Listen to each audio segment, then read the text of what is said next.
गोवर्धन राम त्रिपाठी, जन्म सन 1855, निधन सन 1907। गोवर्धन राम त्रिपाठी का जन्म गुजरात के नडियाद शहर में हुआ था। वे मुंबई यूनिवर्सिटी के प्रारंभिक स्नातकों में से एक थे। एलएलबी करने के बाद मुंबई में वकालत आरंभ किया और एक सफल वकील के रूप में ख्याति पाई। साहित्य सर्जन के प्रति उनका गहरा लगाव था।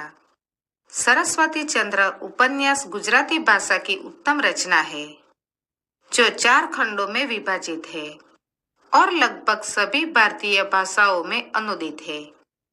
इसके अलावा स्नेह मुद्रा, लीलावती जीवन कला, दयाराम का अक्षरदेह, नवल राम की जीवन कथा आदि उनकी प्रमुख रचनाएं हैं। उनकी निजी डायरिया मरणोपरांत स्क्रैप बुक्स नाम से प्रकाशित हुई है। प्रस्तुत उपन्यास अंश मनोहरपुरी की सीमा पर सरस्वती चंद्र के दूसरे खंड से लिया गया है। यहाँ ऐतिहासिक नगरी मनोहरपुरी की सीमाओं का प्राकृतिक, अलंकारिक एवं मनोहारी वर्णन के साथ आगे बढ़ती कथा वाचक को अपनी ओर आकर्षित करती है। मनोहरपुरी सुवर्णपुर से लगभग 10 कोस दूर है। प्राचीन काल में वह एक महान नगरी थी। विद्वान, स्वतंत्र और प्रतापी राजाओं की राजधानी थी। काल में प्रताप से उन राजाओं को मलेच्छों ने जीत लिया और मनोहरपुरी की अवनति होने से वहां से अब मात्र एक गांव रह गया और मनोहरियु, मनोरियु आदि क्षुद्र नामों से जाना जाने लगा। आज यह गांव रत्नानगरी राज्य के प्रदेश में है और इतिहास पूजक बुद्धि वाले विद्या चतुर को वह प्रिय होने से उसकी सविशेष देखभाल की जाती है।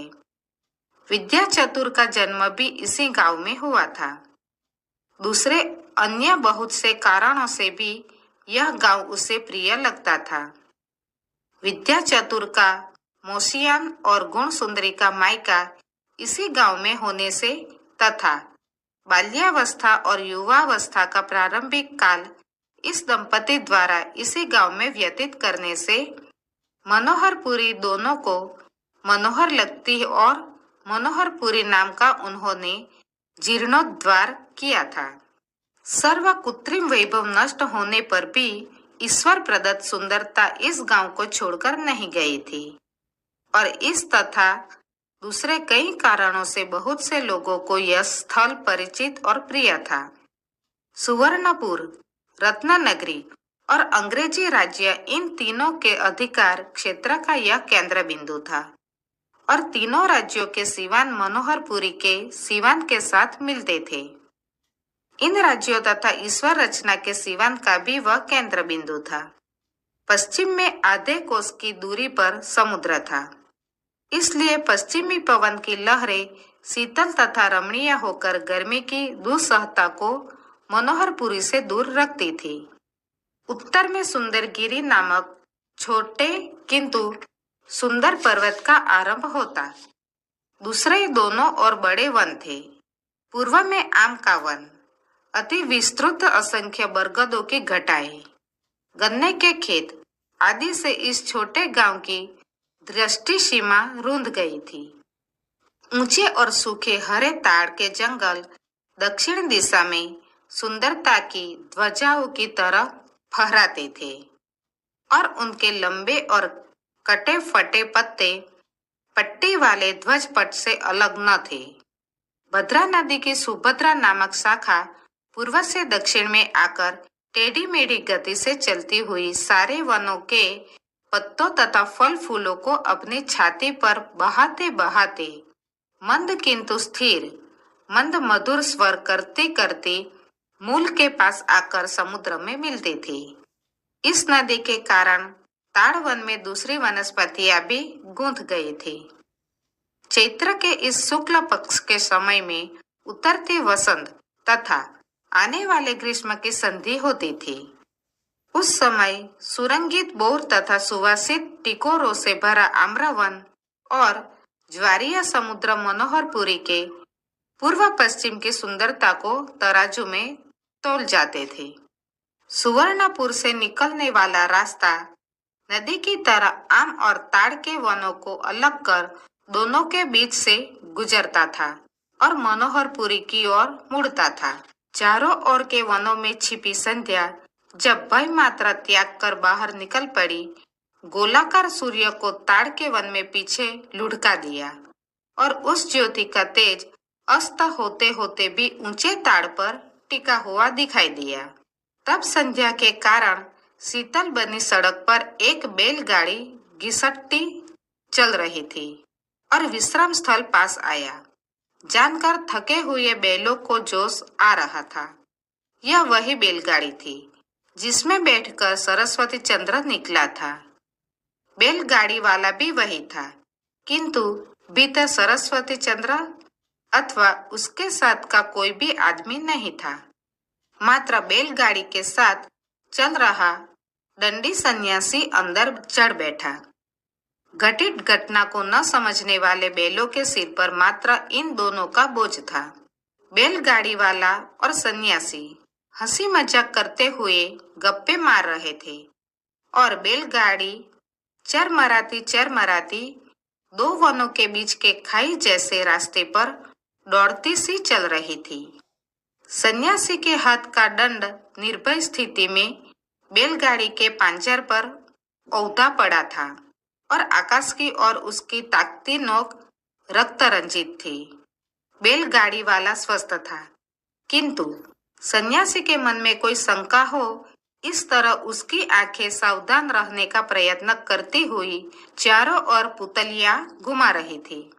सुवर्णपुर से जो 3 सवार बैलगाड़ी के पीछे चल रहे थे, वे इस समय दिखाई नहीं दे रहे थे। सरस्वती चंद्र को आता हुआ देख कुमुद सुंदरी को बुलाने आए हुए सवारों में से 3 जनों को कुछ सूचना देकर सरस्वती चंद्र के पीछे भेजा था।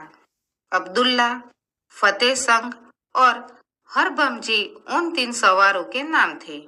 बैलगाड़ी चली तब उसके आगे जो आवाज तथा हुंकारी आ रही थी, वह अब शांत हो गई थी और वह स्थल बैलगाड़ी कभी की पार कर चुकी थी। आम्रवन अंग्रेजी राज्य में था, ताड़वन सुवर्णपुर के राज्य में था और दोनों के बीच के रास्ते का मुख मनोहरपुरी के क्षेत्र में था। उस सीवन में एक रास्ता पूर्व पश्चिम की ओर जाता था और वहां दक्षिण ओर का बंद रास्ता मिल जाता था। 3 दिशाओं के मार्ग मिलते थे। वहां पर यूं तिराहा बनाता था। गाड़ी तिराहे के पास आकर रुकी। उसी समय अंधकार आकाश से उतर पड़ा और रात्रि भी विश्व से भेंट पड़ी। चंद्रमा झांक कर चला गया। तिराहे के बीच में बरगद का एक वृक्ष था।